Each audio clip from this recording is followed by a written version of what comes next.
Survivor. Welcome to the Vibrant Survivor podcast.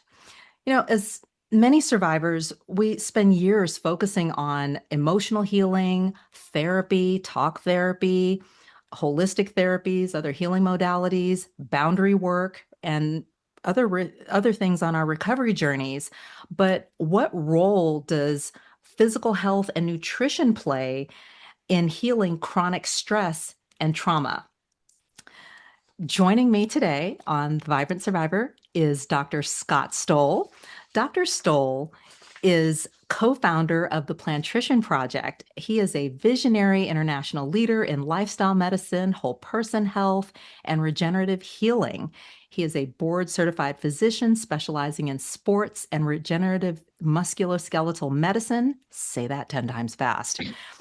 And he has cared for Olympic, professional, and collegiate athletes, as well as members of royal families in Europe and the Middle East. Dr. Stoll is the co-founder of the Plantrition Project, the International Plant-Based Nutrition Healthcare Conference, and the International Journal of Disease Reversal and Prevention, and he serves on the board of directors for the Rodale Institute, helping bridge the connection between human health, food systems, and regenerative agriculture. He's a former member of the 1994 U.S. Olympic bobsled team and team physician for the U.S. bobsled and skeleton team. And Dr. Stoll is a very passionate educator and advocate whose work's been featured on PBS, The Dr. Oz Show, and documentaries, including The Game Changers and Eating You Alive. And through his extensive speaking, writing, and immersive health programs, he continues to inspire people around the world to reclaim their health and help create a more regenerative future. And he's just a good human. Dr. Scott Stoll, welcome to the Vibrant Thank you, Survivor. Lesley. Thank you. I'm so delighted to be with you today. Thank you. I love your enthusiastic smile, and I'm really honored to be here with you and your audience. Thank you for the kind invitation. Oh, absolutely. And anytime. Dr. Stoll, you have worked with elite athletes, patients around the world, royalty, and leaders in lifestyle medicine, even pioneers in lifestyle medicine. So, what first led you to become passionate about the connection between food and health? Yeah, and this is more than 20 years worth of work, so I'll give you the short answer on this. Honestly, growing up, I think I grew up in a family where there was interest in that. My dad used to have a bag of oat bran on the breakfast table, and he would put 2 scoops of oat bran in his orange juice. We went through a phase where we got rid of chocolate and tried carob, and a carob chocolate cake is just not that good. We got rid of sugar for a period of time. And so my parents were always interested. We had a big garden. We were always growing our own food, snapping beans and, all the fun stuff. So I think there was kind of an inherent part of my growing up that recognized that food is important. But like everybody else, I grew up in America. We went to McDonald's, I ate lots of things, and I didn't really understand the connection between food and our health. I think I had a general idea. Then I was an athlete, and as you said, I was an Olympic athlete, and you think you understand nutrition as an athlete, and I really didn't. It was about protein and protein powders, but I really didn't understand what my body needed to recover. Went to medical school and residency, and like most physicians, less than 1% of my total education time was in nutrition and lifestyle medicine. Didn't learn anything that I needed to know truly about nutrition and preventing suspending disease. And it wasn't until, I started practicing and hearing my patients tell me that they were falling apart, and simply asking a patient one day what falling apart really meant to them. Really, the point of my question was, which disease or problem do I need to pay attention today as a doctor? But her answer really shocked me. And sometimes you need those jarring responses to help scratch up the record for old paradigms. And when she said, my marriage is falling apart because my health is failing and my husband is exhausted for providing care, I can't travel to see my grandchildren, we're facing financial bankruptcy.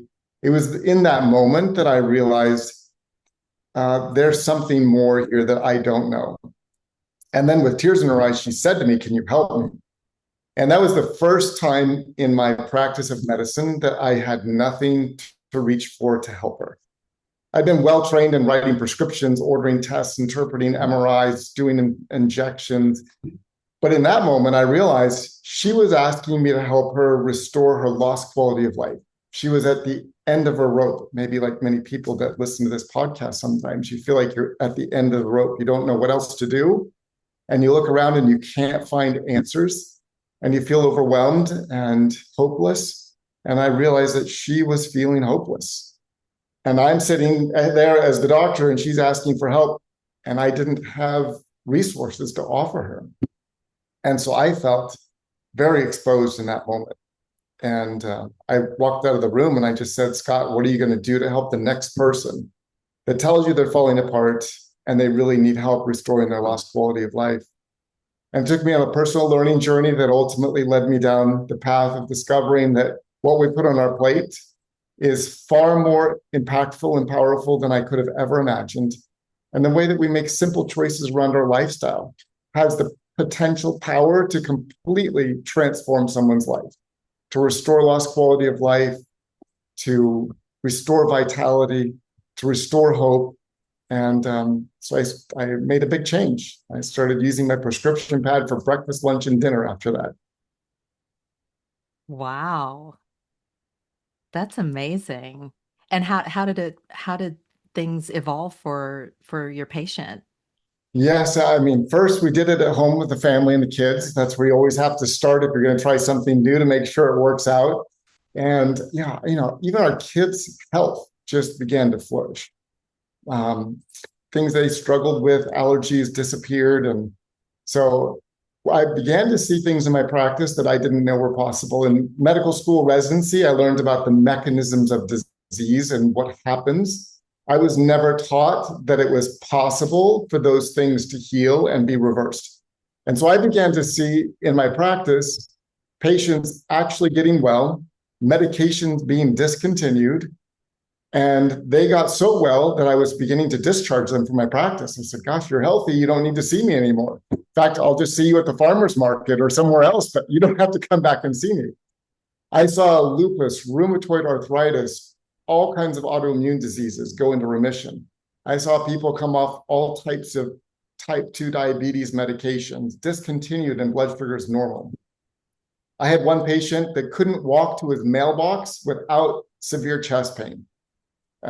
He would take nitroglycerin for his chest pain just to go get the mail. And he wasn't even my patient. I was seeing his wife and I was describing what his wife should do, and he did it. And 3 months later, he was walking a couple of miles with no chest pain. I Wow. mean, I truly saw miracles, things that I never knew were possible, which made me say, the plate is potentially one of the greatest transformative opportunities in medicine. And so that led me down a whole road of new work and Plant Nutrition Project and conferences because I wanted more people to have the opportunity to experience what my patients were experiencing inside of my practice. Wow. That's amazing. And they're probably not only relieved to get rid of the illness and scale that back and heal and recover, but they're probably relieved also to get rid of all the side effects from all of the medications that they were using to try to address the symptoms, Yeah, you make right? a really good point. Sometimes we get focused on like just getting rid of medications and diseases getting better, but really the impact of that is so far reaching. You're right. You get off medications that have side effects and you don't realize you're having side effects from the medications until you discontinue them. And it's more than just getting off medications and maybe diseases going into remission or being reversed. It's really that you start feeling good again for the first time, sometimes in decades. And you wake up in the morning and you realize, like, wow, my body doesn't hurt and I have energy. I'm actually ready to get up. And I feel more vibrantly alive. I feel more emotionally stable and able to engage in the world. My mind is clear. I don't have that brain fog anymore. And so you get up out of bed and the world looks very different. And Mhm. when we come into life with that kind of energy, things change around us too. the people experience us differently and our relationships open up. Mhm. We have more energy to pursue new activities and new job opportunities open up. We start new, outreaches, gardening projects, like everything begins to multiply simply because you start feeling better. Mhm. That's so true. And just even feeling more like yourself. Like I know in the past when I I'm not currently on any medication, but I remember when I did, in a period of my life, when I did take a lot of medication to address, illness and different things. And I had all this inexplicable illness. And I remember just not feeling like myself. Like I literally did not recognize myself within my own body.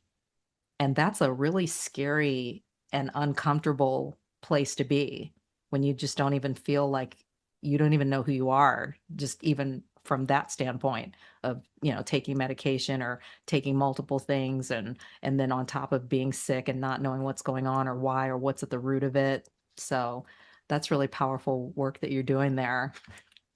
Yeah, I think you're making a really good point that, at some core level, we all know how we should feel. Mhm.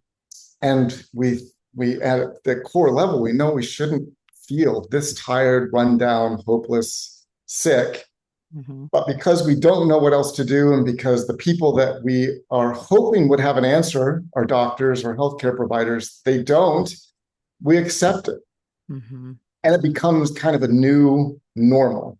Mhm. And we just think that this is the way that it's supposed to be, but still down deep, it's like that cognitive dissonance. We know, like, this can't be the way that I'm supposed to feel. There's got to be more than this, but we Mhm. don't know where to go for the answers. And then you go to social media and you're like, I am more confused than I've ever been before.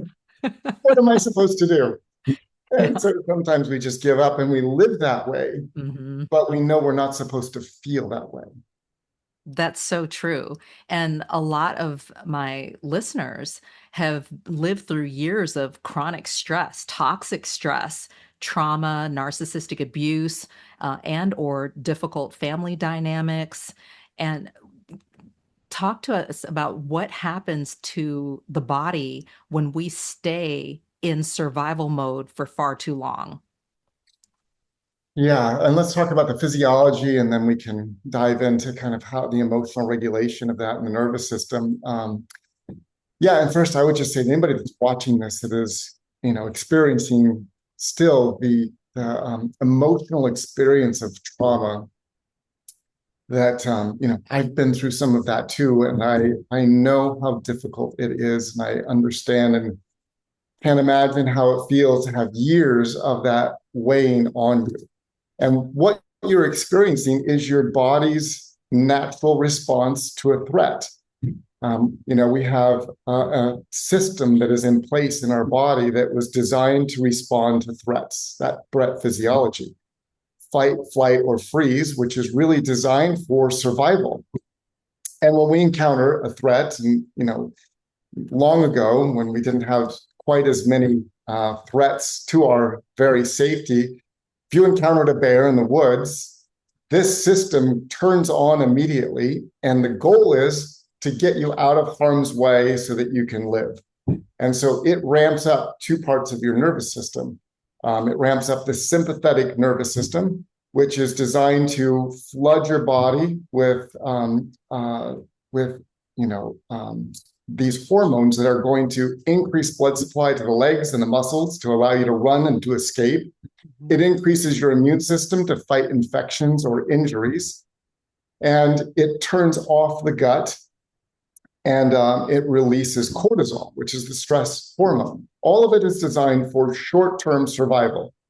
And then what happened is, you would find your way out of that difficult situation, back to the safe community, around the campfire. You take a big breath, you relax, you realize you're safe, you're surrounded by people that care. You tell the story, and in the storytelling and the reliving and the comfort that you feel from a safe community, that system would turn down the parasympathetic nervous system, which is the rest, restore, and revitalize part of your nervous system, would come back on, and the body would go back into kind of a normal operating state. And the problem is today that the bear is not just the bear in the woods. The bear can be lots of things today because we live in a different time and era. The bear could be finances. The bear can be people in our own household. The bear can be work-related stress. And the bear can be the memory of trauma that we had in the past. And that bear actually lives in the subconscious. We might not even be aware that we're running into that bear every single day. But when we encounter an experience that makes us feel unsafe, we run into the bear and the whole nervous system is on heightened alert once again. So for many people today, they're living in a constant state of threat. Their body is bracing for that next experience of the bear. And when we live in that heightened physiologic state, the body is constantly exposed to the hormone cortisol, and it's constantly exposed to adrenaline, and the nervous system, sympathetic nervous system, is constantly on. And that has a lot of long-term negative impacts. One of them is it affects the microbiome in the gut, those 38 trillion bacteria that live in the gut. And it begins to cause the good bacteria to go into a more of a quiescent state, and the bad bacteria overgrow, creating this dysbiosis, which leads to chronic inflammation. The increase in cortisol causes us to crave carbohydrates. So we find that, we're feeling stressed and gosh, we want a giant bowl of chocolate ice cream. We're not reaching for steamed broccoli and a bunch of steamed kale and a lovely mango. We want ice cream, we want pie, we want chocolate. And there's good reason for that. Yeah. As you know, it's that when we eat those foods, it actually works on the receptors in our brain, dopamine, opioid, benzodiazepine receptors, which are feel good, pain relief, and stress relief. So you actually get short-term feeling good and pain relief, but on the backside of all of that sugar and unhealthy food, more inflammation, more dysbiosis, more craving carbohydrates. Cortisol increases our body's propensity to save calories and to store weight. It causes neuroinflammation, so we begin to feel less clear. Our brain feels foggy. It impacts our mood in multiple ways, partially through the microbiome, partially through neuroinflammation, which increases our susceptibility to anxiety and depression. It causes sleep disruptions. We don't get into the restorative cycle overnight, so our body doesn't regenerate, and we don't go through the phase overnight called the glymphatic repair, where our brain is purging all the waste. So we end up, this is just a very high level, but we can just begin to see like every physiologic system is impacted by this chronic experience of stress, which is undermining the systems of our body, leaving us inflamed, depressed or anxious, feeling foggy, feeling like we don't have energy, and all of that leads to an experience of hopelessness. And so that chronic stress is really impactful. And so I just want to help people understand that and to let them know that the way you're feeling is common. That's what happened if you're commonly exposed to stress. And not to feel guilty or ashamed, it just is. This is just the physiologic state of being in constant stress. And so there's, a couple of pathways, and you do such a great job of helping people discover, emotional freedom. But we can also support ourselves through that process with a healthy lifestyle. Absolutely. Absolutely. And if someone who's just starting their healing journey, because obviously, it looks different. Every body is different. And healing looks different for everyone. And when someone starts their healing journey, what role can nutrition play in helping to support the mind and the body? Yeah, that's a great question. And before we just jump into nutrition, I just want to take some pressure off of the idea of food and nutrition. Because there's a lot of baggage that comes around this as well with the whole diet industry that has been around since the first diet book was published in 1864 by William Banting, which was a low carbohydrate diet, which doesn't work long term. And Mm, so, there's a lot of like guilt and shame and feelings of powerlessness around nutrition. hmm And I just want to like speak to that for just a moment before we start talking about nutrition, to just let people know hmm that what the industry has been teaching you and the diet industry is, it's a failed strategy that doesn't work. It's not that you don't have enough willpower. It's not that you're strong enough. It's two things. It's one, it's a failed strategy that's been promoted by a system that is really just exploiting us as consumers. hmm hmm It's a food system that has actually been designed to exploit our basic biology and physiology.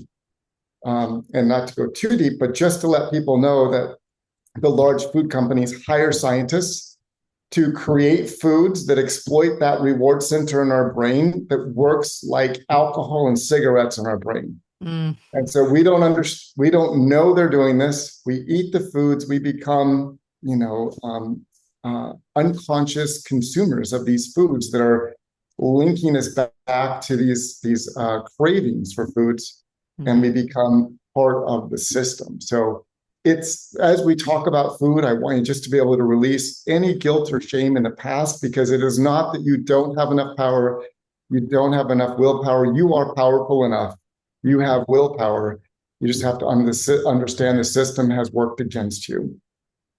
So there is freedom around the concept of food. This is not black or white. This is not success or failure. What we're talking about is understanding that choosing certain foods have a real opportunity to help our bodies revitalize, repair, regenerate, and heal. And those same foods can help your body to have enough resources to get through a stressful situation and come out the other side feeling well and vibrant as well.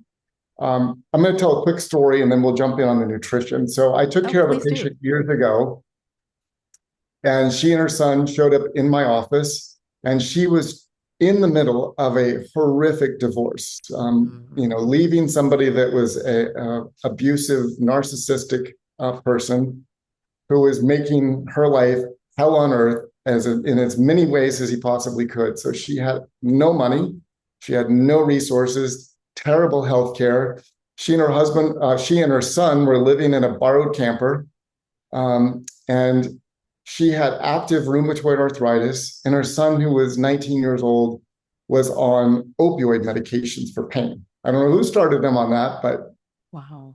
it's terrible. And so they showed up, and she didn't have great coverage for rheumatology. She had so much pain she couldn't close her hands. She Wow. had very little energy from the chronic inflammation, and her son was struggling. And so she said, "What are we going to do, Dr. Stoll?" And in those moments, you're like, "I'm not quite sure what we're going to do. I'm going to share with you the pathway forward, and then we'll have to work together to find a strategy that works." And so I shared with her the power of nutrition and the plate to actually send rheumatoid arthritis into remission, to help resolve her pain and improve the quality of her life, and that same type of food would reduce pain and allow her son to discontinue the opioid medications and gain some freedom. And then she said, "But I don't have much money for food. We can't afford to buy fruits and vegetables." And I actually didn't, I gave her some suggestions of where to go, food banks, etc. But when somebody finds hope, it actually turns on the prefrontal cortex. And when they find hope, they begin to see pathways to solutions that they might not have seen before. That's why hope is so important. Hope is not just, a wish for a better future. It's not a purposeless emotion. It is actually a very real experience in life that allows us to see an achievable future. And then it also turns on the mechanisms that allow us to go over, under, around, and through blockages, challenges. And so she began to take hope. Like, this is the thing that we need to do as a family. Mhm. So she and her son somehow figured out that this lovely little supermarket in our town threw away their organic produce at 2 o'clock in the morning. And it was 2 o'clock. So they would drive up to the dumpster and they would pull out the most beautiful produce. They would take pictures in their little camper of the produce they pulled out. And they Wow. started eating that food. Her rheumatoid arthritis went into remission. Her son's pain went away. We got him off the opioid medications. And now, like, her situation didn't change, but she had enough physical resiliency, strength, and energy to be able to tackle the situation and find a successful pathway through that when she wasn't able to do that before. So that's all just to kind of set the table, so to speak, on what we're going to talk about with the kind of lifestyle and food choices that help the body to get to that place where we have more resources to tackle the process that we have to go through to heal from trauma. Oh, wow. Yeah, we're hungry for more, so Okay, please. I like the metaphor. That's great. All right. So, and what I learned, I started this process by simply asking the question, what does our body need to heal, to regenerate, and to reverse disease? I didn't start this process saying, what should we eat to lose weight? Because if you go down that road, there's lots of things that you can eat to lose weight. One, you don't have to eat to lose weight. That will, you can eat just animal products. That will work too. But the deeper question is, what does our biology require on a daily basis to optimize those deep pathways within us that allow the body to begin regenerating itself? So that's the lens that I began to look through when I was reviewing research. And it led me to this very basic principle, which, we can talk about the incredible complexity of how it works, but the principle is that when you power up your plate with lots of plants, and it's dark colored fruits, vegetables, beans, lentils, legumes, spices, and herbs, all of the nutrients in those plants, from the macronutrients, protein, carbohydrates, fats, to the fiber, to the minerals, vitamins, all the phytochemicals and antioxidants, find their way to the deepest levels of your cell, all the way down to the DNA within 4 hours. And one way to start thinking differently about food, because one of the things that we've been taught is that, food is calories, food is protein, food is fat, food is carbohydrates, maybe food is fiber. But we think about it through that lens. But the way to really think about food is a signal. Food is signaling different parts of our system to turn on or turn off. And it's, a lot of it is the micronutrients. Some of it is what happens when our body digests fiber to produce a wide range of signals that are sent out all throughout the body. Every cell, every system in the body receives those signals from the nutrition to turn on and turn off switches.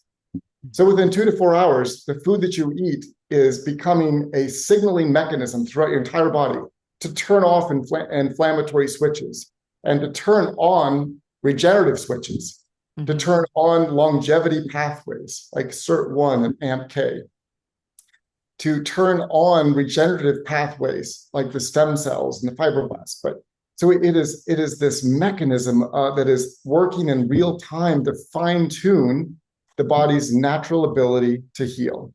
And that doesn't happen if we're just stuck focusing on macronutrients, because it's the synergy of that magnificent creation of a whole food that actually begins working at the deep layers of the body. And so we can see that, they did a very interesting study looking at people that were fed inflammatory agents from food.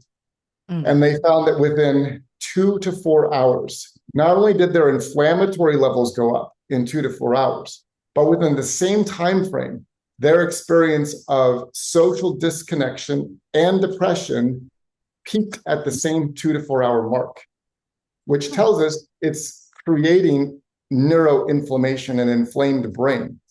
Or eating food, not only is the inside of our body inflamed, now our brain is inflamed, which leads to the experience of, I don't feel very well, I'm going to retreat, social disconnection, and now I feel depressed.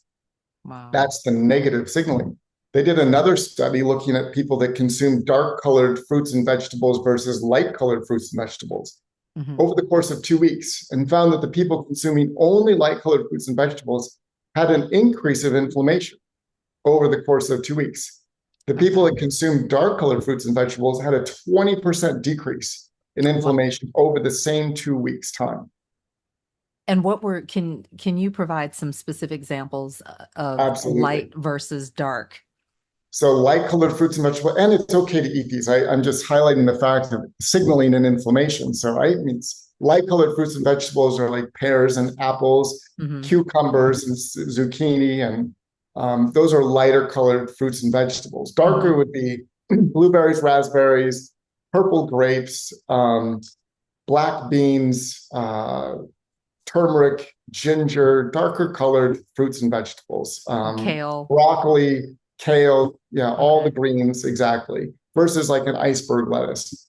Mm-hmm. And it's not to say we can't mix them, you know, I do all the time, but it's just that we really need to focus on the darker colored fruits and vegetables because they have that profound effect on our system.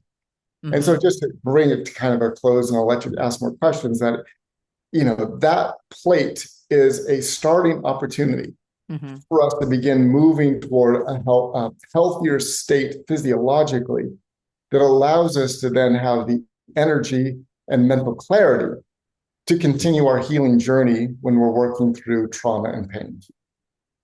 Mm-hmm. Oh, and that's a beautiful thing too. Um, and you also talk a lot, and Dr. Regina Ragassa and I were talking about the Power of the Plate conference and how you've really moved towards helping people to make the connection between what they put on their plates and even a greater uh, phenomenon of being able to not only heal their bodies, but also just finding healing in relationships and community and also the planet as a whole. Can you talk about that a little bit too? Yeah, it's so interesting in life today, and part of our Western society has, out of necessity, disconnected everything, Hmm. siloed or compartmentalized things so that we can study them, manipulate them. But in that process, we've forgotten that everything's connected. Hmm. There was a Native American, Chief Seattle, who said, everything is connected like the blood that unites us. We do not weave the web of life. We are merely strands in it. Whatever we do to the web, we do to ourselves. And I'd like to add, whatever we do to ourselves, we also do to the web. And we forget that absolutely everything in life is connected. Mm. And so there's this tremendous opportunity understanding the interconnectedness of life, looking through an intersectional lens Hmm. to recognize that when we are individually putting food on our plate, first, it's not just what's happening inside of me. It's not just that we're turning on, our genes and our anti-inflammatory and our regenerative pathways. That's wonderful. Hmm. But that what I'm putting on my plate impacts the way that I feel, which impacts the way that you feel and your response to me. It impacts the energy that I have to give in and around me. It impacts the opportunity for me to share my gifts with the people around me. It impacts the way that I show up at work and work with colleagues or customers. It impacts my future. It impacts my finances. It impacts my ability to volunteer. I mean, so there's this first layer outside of us of interconnectedness to what we're putting on our plate. There's a ripple effect just in and around our own lives. Hmm. And then when we begin to step back and look at the collective impact of what a family puts on their plate, a community, a city, a state, a nation, and a globe, then we begin to see that this ripple effect extends out to touch just about everything in life. Hmm. The average person today, the answer I won't ask you, puts about 2,000 pounds of food on their plate every single year. 2,000 pounds. That's the size of a Wow. small Chevy Volt car. Bumper to bumper, we're eating a small car's worth of food every year. Wow. And it's shocking to think about that much stuff passing through our bodies, Yeah. getting absorbed and assimilated into our cells, Hmm. but also to consider that food has to come from somewhere. Right. What kind of resources were used to produce that food, to Hmm. transport that food? How is that food packaged? Where does that garbage go? How are the farm families affected? How's the water impacted by that's used to produce that food? How's the soil, the runoff? And so as I've been spending so much time thinking about nutrition, way too much probably. I think about it all the time for more than 20 years. Like I never imagined this. You're obsessed. But you just can't, once you see it, you can't unsee it. And to start thinking about, okay, and this is something we started to do. These are things that I think evolved over time as a family. Mm-hmm. We would pray over dinner and I'd say, before we eat, let's just think about where the food came from. Mm. And so we would imagine like a farm family, Mm-hmm. the farmer, and I would say, how many children do they have? And are the children out helping mom and dad? And, we would imagine them putting seeds in the ground. Where's their farm and kind of things are around it? Do you see any other animals there? Yeah. We'd imagine them growing the food and picking it. We'd imagine it being transported and then go to the little Fry's Better Foods in our hometown. We would imagine, Bruce and Diane, who ran the store, putting it on the shelf for us and that we bought it. And dad worked for the money to buy the food just to help them start seeing like, gosh, everything's connected to our plate in a more profound way than we realize. It's not just the food showed up and I eat it because I enjoy it. Yeah. It connects us in community to so many things. Mm-hmm. So as I was beginning to think about this and wanting to help people make changes, I realized that what's really helpful for us is to begin to be empowered by the fact that what we do and what we choose to put on our plates impacts more than just us, it impacts everyone. And there's a great healing, transformative opportunity every day when we put food on our plates to be a part of a movement to bring regeneration and healing, not just us, but to our families or communities in the world. So we started the conference called The Power of the Plate, which was the evolution of our first conference, the International Plant-Based Nutrition Healthcare Conference. And we just opened the aperture a little bit, from initially just looking at the food that we eat through the lens of healing and those, mechanisms that we talked about earlier. Mm-hmm. And by opening the aperture, saying, okay, what else can be impacted by the food that we eat? We talked about human health and healthcare systems. Mm-hmm. And then, as I mentioned, it's agriculture and agricultural systems, Mm-hmm. soil health, the runoff from pesticides and herbicides that impact aquatic life, rivers, the dead zones in our oceans, the soil that's eroding. Mm. It is culture, community, and identity because food is a fundamental cornerstone of every culture, every community, and it is meant to bring us together in healthy ways.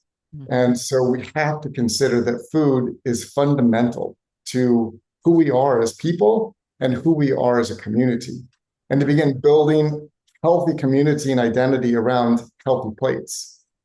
Then there's natural resources and animal welfare that are tied to that. Mm-hmm. The current system of raising animals in industrial systems creates massive suffering. Mm-hmm. And all, we've been trained by the system to think about is what kind of protein am I putting on my salad? Mm-hmm. And we only think about it in this kind of way of, it's a protein, but we don't realize that was a living creature that was shoved into a little tiny cage that lived its entire existence never seeing the sun so that I could put it on my salad. Mm-hmm. And we're still connected to that process. We're still connected energetically back to that because we're participating with our money. Mm-hmm.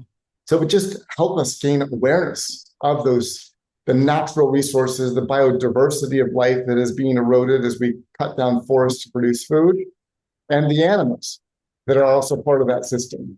Then there's food packaging and food waste. 85% of the municipal waste in dumps today comes from food packaging. All the plastics that are building up in our dumps because we're buying packaged and boxed food. And it doesn't just disappear, it goes somewhere. Mm-hmm. And all of that becomes microplastics in our environment. And all of us now have microplastics in our body because largely, it's food packaging, food waste. Mm-hmm. And then there's the oceans and waterways. We've been taught that fish are healthy, and so fish consumption has gone up. But since 1950, mm-hmm. many fisheries have been overfished, and 90% of the fish have been depleted from the fisheries, leading to this dysfunctional process in the ocean. Mm-hmm. And so, what we choose to put on our plate every day matters, not just to our own health state, inflammatory state, recovery state, disease state, but it also matters for the earth that we are stewarding for the next generation. And the hopeful message out of all of this is that when I make different decisions and I say, you know what, I'm going to load my plate up with absolutely delicious food, because healthy food is delicious. And I'm going to eat food that revitalizes my body and gives me the energy that I need to face whatever I need to face every day. And we start doing that collectively. Mm-hmm. 500,000 people, 10 million people, a billion people. Those buying decisions every day collectively have a more profound impact on all of those elements and more than we can ever imagine. And so that's my hope in sharing the message and helping to inspire people with the hope that food can transform your health, but also the world, that more and more people will begin to make a different choice.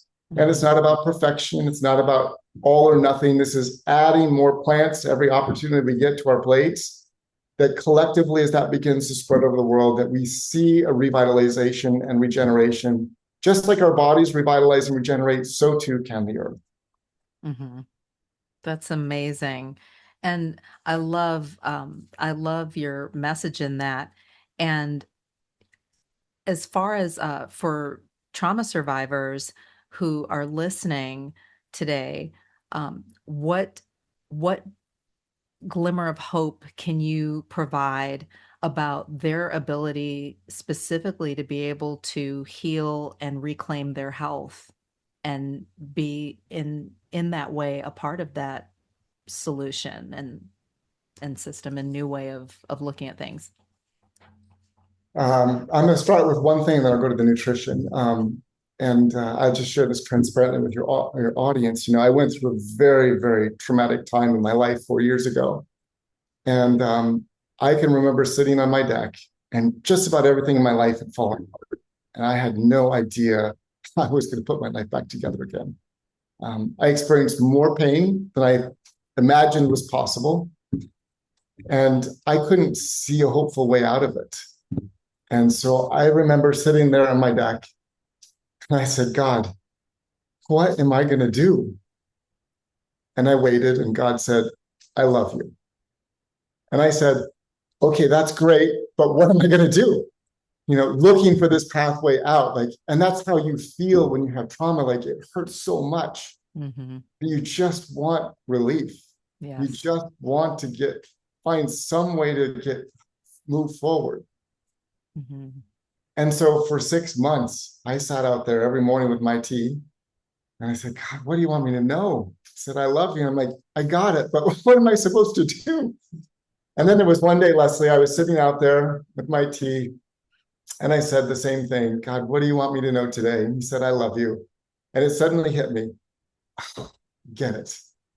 The God who created the universe, the greatest force, the greatest opportunity for healing is his love. And if I can just sit in that, if I can just receive his love and let that begin to be the starting place for my healing. And you know, there's processes and things that help us to overcome the emotional pain of healing. Mm-hmm. But that was the beginning for me. Mm-hmm. God, I receive your love. I know that you love me. And if you love me, then everything is going to be okay. Wow. And that settled my nervous system. Nothing changed in my circumstances. Mm-hmm.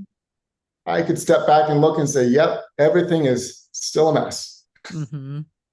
still painful. Mm-hmm. But because now I could just sit and say, all right, God, I know you love me.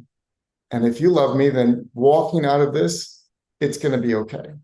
It's not going to be easy. It's going to be bumpy. It's a process. Mm-hmm. But I know that I am okay because you love me.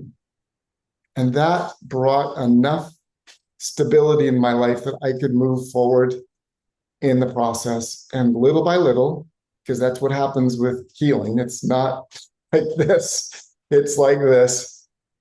Little by little, walking that out, listening, following through, healing came about faster than I could have imagined, Mm-hmm. simply because I rested in that place. Wow. And then also, in my physical part of my life, I made the decision, Hmm. all right, I've got to provide my physical body with the resources that it needs to survive this. Realizing that my Hmm. body is inflamed because of the stress, I'm not sleeping well. Yeah. I'm not restoring, regenerating, but I Hmm. need to, at least what I can do every day is provide the resources my body needs to reduce inflammation and turn on the repair pathways. So Right. I just ramped up my food, Hmm. tons of green smoothies, healthy foods, giant salads with tofu and sprouts and cabbage and mushrooms and Hmm. everything that I could think of, all the dark colored fruits and vegetables, the mushroom spices, herbs that I knew would turn on those repair regenerative pathways became my breakfast, lunch, and dinner. Wow. And I truly believe that that is what allowed me physically to go through that season of my life Hmm. and to be in a good physical state, to not have, massive physical breakdown, which can occur when you're in that state. Yes, it can. It's certainly, yeah, it usually does. Hmm. And then I also just made a commitment to go to bed on time, even if I didn't sleep very well, Hmm. and do some kind of movement. And I was gentle with myself, but I did something every day. Some days it was just stretching because I didn't feel like I could do anything else. Some days it was a walk, and some days it was calisthenics, but Okay. something, some little thing every day physically. I Hmm. focused on those three things: plant powered plate, some kind of movement, doing my best to get as much sleep as I can, and then just resting in God's love. And Wow. yeah, that's brought me further than I could have imagined in a faster period of time than Yeah. I would have hoped for. That's amazing. That sounds like a beautiful prescription for healing. And I love that you were gentle with yourself through that process and continued to, flood your body with nutrients and keep moving, but you were gentle with yourself at the same time and listened to your body. And that's so important. And we talk about that a lot here on the Vibrant Survivor. So thank you for sharing that story of healing. And and giving that message of hope to others. So I appreciate that. Dr. Stoll, I have thoroughly enjoyed our conversation. Where can you be found? Where are you? Yeah, thank I'm you, in- Lesley. I appreciate it. And we invite everybody to join us on this journey together, right? You and I have the privilege of working together here at the conference and doing other things. And so you Mhm, can find me at plantnutritionproject.org. That's our not-for-profit. mhm. It's really educating, started out with healthcare practitioners, but it's for everyone. Okay. And that's Planttrition, like clinician, Plantrician,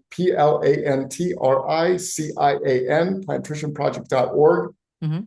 You can join us at the Power of the Plate conference in May next year, which will be an incredible experience. And again, we would love to have people join us. It's a beautiful opportunity to be IRL in real life with Mm. like-minded people, to learn, to be inspired, to grow, to share meals, to build community. It's incredible. And I'm you do starting it my so own well. podcast. Thank you.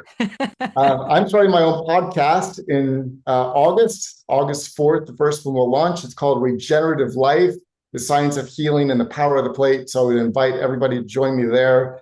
And we're going to have incredible fun conversations with a wide variety of people Mhm. to dive deep on the idea of like what is healing and what happens when we start living in alignment with the way that we were created.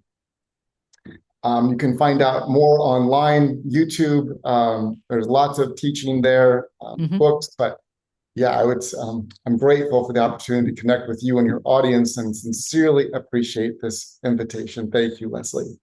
Oh, thank you so much for being here. And anytime, and we'll have to do it again soon. I love it. There's so much to talk about. And healing is not linear and there's all kinds of different times and places and opportunities to infuse more things or new things into our healing journeys and processes. So thank you so much for sharing. Thank you for being here. And we'll look forward to hearing more from you soon. Thank you, Lesley. Have a wonderful day. And thanks to all of you for being with us today. It's been a privilege and honor to meet you.